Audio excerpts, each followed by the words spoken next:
لا تنسى الاشتراك وتفعيل جرس الإشعارات لتتوصل بجديدنا دائما.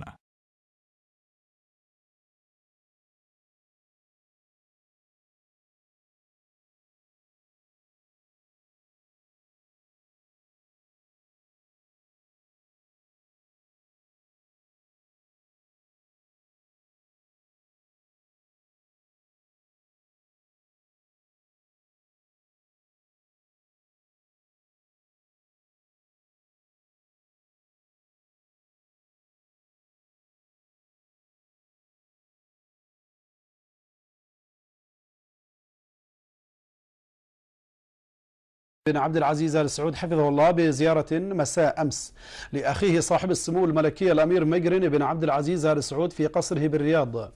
ولدى وصول الملك المفدى القصر كان في استقباله صاحب السمو الملكي الأمير مقرن بن عبد العزيز آل سعود، كما كان في استقباله أيده الله صاحب السمو الملكي الأمير فيصل بن مقرن بن عبد العزيز،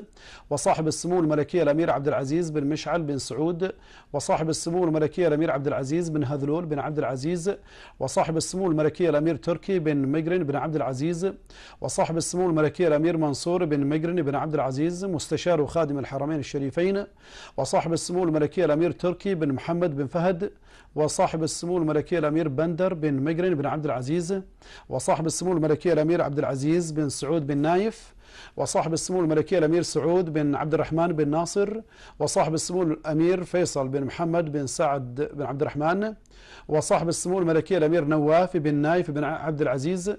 وصاحب السمو الملكي الأمير سلطان بن فيصل بن محمد، وصاحب السمو الملكي الأمير فيصل بن فهد بن مقرن، وصاحب السمو الملكي الأمير فهد بن نايف بن عبد العزيز. رافق خادم الحرمين الشريفين خلال الزيارة صاحب السمو الملكي الأمير محمد بن نايف بن عبد العزيز ولي العهد نائب رئيس مجلس الوزراء وزير الداخلية، وصاحب السمو الملكي الأمير محمد بن سلمان بن عبد العزيز ولي العهد النائب الثاني لرئيس مجلس الوزراء وزير الدفاع، وصاحب السمو الملكي الأمير بندر بن سلمان بن عبد العزيز.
إن أعجبك الفيديو لا تنسى الإعجاب والاشتراك في القناة.